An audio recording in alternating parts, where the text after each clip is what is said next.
प्यारे बच्चों, सुप्रभात। आज हम दो भाई लोग कथा का अगला अंक पढ़ेंगे। अभी दोनों मित्र काजी हाउस में बंद कर दिए जाते हैं। दोनों मित्रों को जीवन में पहली बार ऐसा साबिका पड़ा कि सारा दिन बीत गया और खाने को एक दिन का भी न मिला। समझ ही में न आता था यह कैसा स्वामी है। इससे तो गया फिर भी अच्छा था। यहाँ कई भैंसें थीं, कई बकरियाँ, कई घोड़े, कई गधे, पर किसी के सामने चारा न था। सब जमीन पर मुर्दों की तरफ पड़े थे। कई तो इतने कमजोर हो गए थे कि खड़े भी न हो सकते थे। सारा दिन दोनों मित्र फाटक की ओर टकटकी लगाए ताकते रहे, पर कोई चारा लेकर आता न दिखाई दिया। तब दोनों ने दीवार की नमकीन मिट्टी चाटनी शुरू की, पर इससे क्या तृप्ति होती। रात को जब कुछ भोजन न मिला तो हीरा के दिल में विद्रोह की ज्वाला धक उठी। मोती से बोला, अब तो नहीं रह जाता मोती। मोती ने सिर लटकाए हुए जवाब दिया, मुझे तो मालूम होता है प्राण निकल रहे हैं। इतनी जल्द हिम्मत न हारो भाई, यहाँ से भागने का कोई उपाय निकालना चाहिए।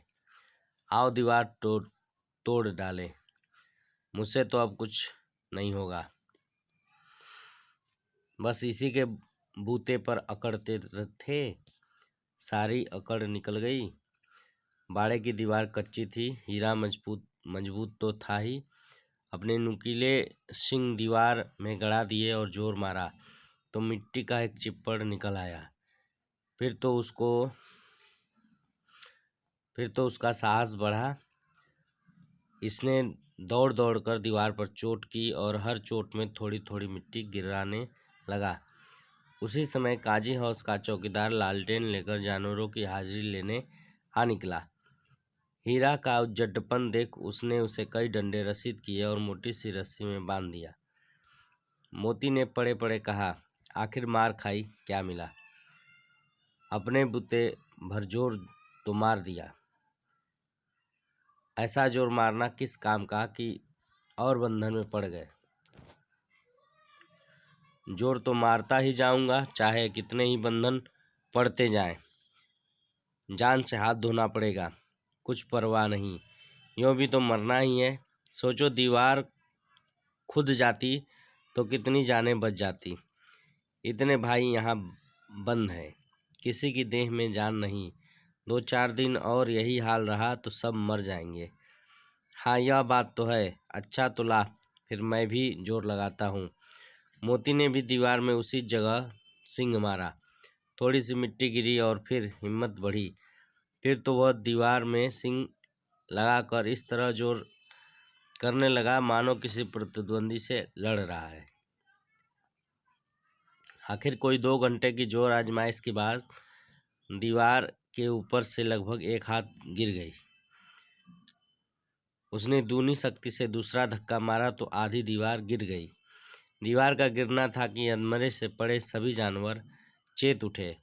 तीनों घोड़ियां सरपट भाग निकली, फिर बकरियां निकली, उनके बाद भैंसें भी खिसक गईं, पर गधे अभी तक ज्यों के त्यों खड़े थे। हीरा ने पूछा, तुम दोनों क्यों नहीं भाग जाते? एक गधे ने कहा, जो कहीं फिर पकड़ लिए जाएं तो क्या हरज है, अभी तो भागने का अवसर है। हमें तो डर लगता है, हम यहीं पड़े रहेंगे। आधी रात से ऊपर जा चुकी थी। दोनों गधे अभी तक खड़े सोच रहे थे कि भागे या न भागे, और मोती अपने मित्र की रस्सी तोड़ने में लगा हुआ था। जब वह हार गया तो हीरा ने कहा, तुम जाओ, मुझे यहीं पड़ा रहने दो, शायद कहीं भेंट हो जाए। मोती ने आंखों में आंसू लाकर कहा, तुम मुझे इतना स्वार्थी समझते हो हीरा? हम और तुम इतने दिनों एक साथ रहे हैं, आज तुम विपत्ति में पड़ गए तो मैं तुम्हें छोड़कर अलग हो जाऊं?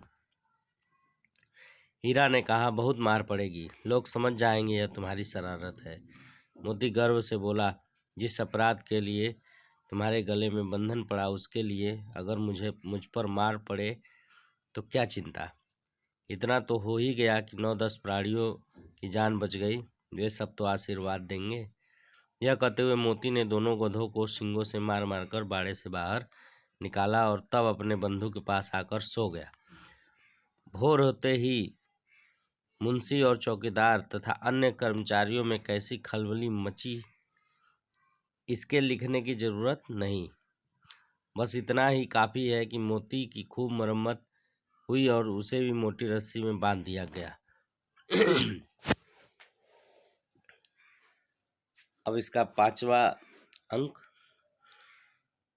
एक सप्ताह तक दोनों मित्र वहां बंधे पड़े रहे। किसी ने चारे की एक तृण भी न डाला। हाँ, एक बार पानी दिखा दिया जाता था, यही उनका आधार था। दोनों इतने दुर्बल हो गए थे कि उठा तक न जाता था। ठठरियाँ निकल आई थीं, मतलब हड्डियाँ भी दिखने लगी थीं।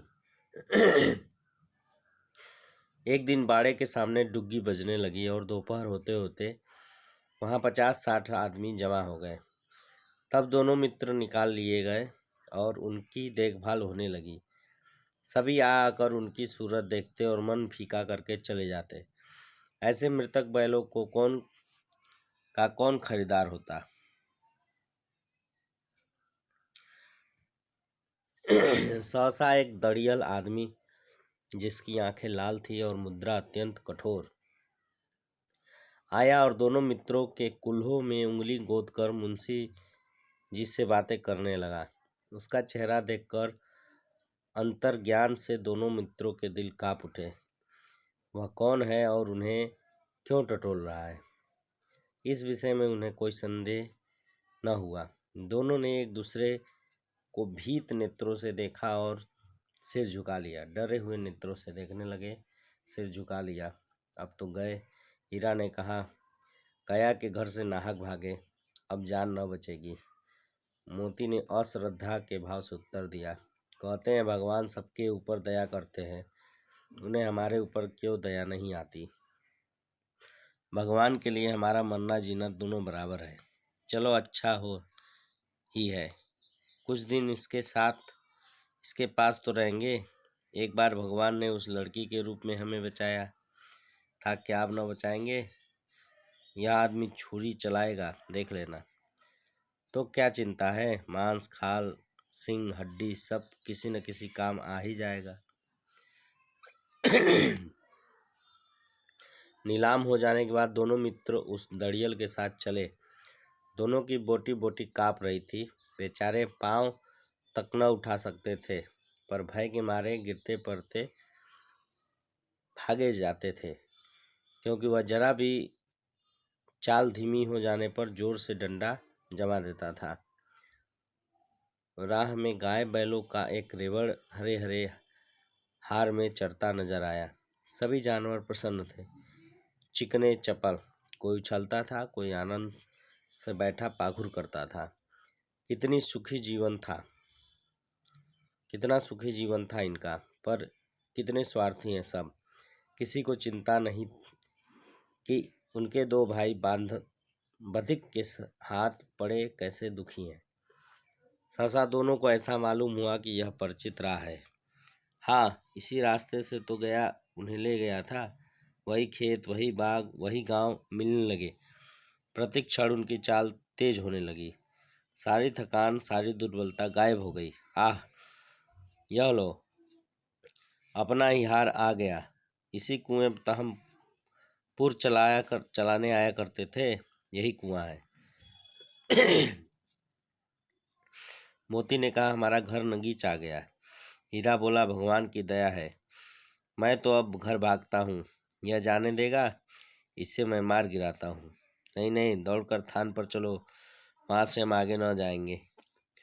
दोनों उन्मत्त होकर बछड़ों की भांति कुलेल करते हुए घर की ओर दौड़े। वह हमारा थान है। दोनों दौड़कर अपने थान पर आए और खड़े हो गए। दड़ियल भी पीछे पीछे दौड़ा चला आता था। झूरी द्वार पर बैठा धूप खा रहा था। बैलों को देखते ही दौड़ा और उन्हें बारी बारी से गले लगाने लगा। मित्रों की आंखों से आनंद के आंसू बहने लगे। एक झूरी का हाथ चाट रहा था। दड़ियल ने जाकर बैलों की रस्सियां पकड़ ली। झूरी ने कहा, मेरे बैल हैं। तुम्हारे बैल कैसे हैं? मैं मवेशी खाने से नीलाम लिए आता हूँ। मैं तो समझाऊ चुराए लिए आते हो। चुपके से चले जाओ। मेरे बैल है, मैं बेचूंगा तो बिकेंगे। किसी को मेरे बैल नीलाम करने का क्या अख्तियार है? जाकर थाने में रपट कर दूंगा। मेरे बैल हैं इसका सबूत यह है कि मेरे द्वार पर खड़े हैं। दड़ियल झल्ला कर बैलों को जबरदस्ती पकड़ ले जाने के लिए बढ़ा। उसी वक्त मोती ने सिंह चलाया। दड़ियल पीछे हटा। मोती ने पीछा किया। दड़ियल भागा। मोती पीछे दौड़ा। गांव के बाहर निकल जाने पर वह रुका। पर खड़ा दड़ियल का रास्ता देख रहा था। दड़ियल दूर खड़ा धमकियां दे रहा था, गालियां निकाल रहा था, पत्थर फेंक रहा था और मोती विजयी सूर की भांति उसका रास्ता रोके खड़ा था। गांव के लोग यह तमाशा देखते थे और हंसते थे।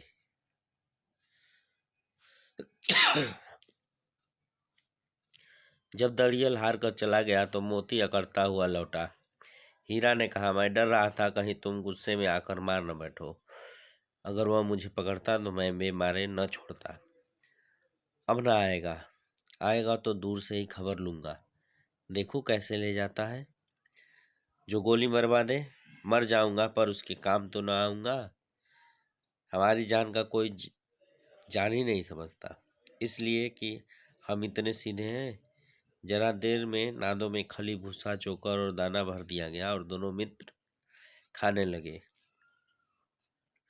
झूरी खड़ा दोनों को सहला रहा था और 20 लड़के तमाशा देख रहे थे। सारे गांव में उत्साह सा मालूम होता था। उसी समय मालकिन ने आकर दोनों के माथे चूम लिए। अब यह पाठ जो है यहाँ समाप्त होता है। इसका अभ्यास प्रश्न आपको प्राप्त हो जाएगा। तब तक के लिए धन्यवाद।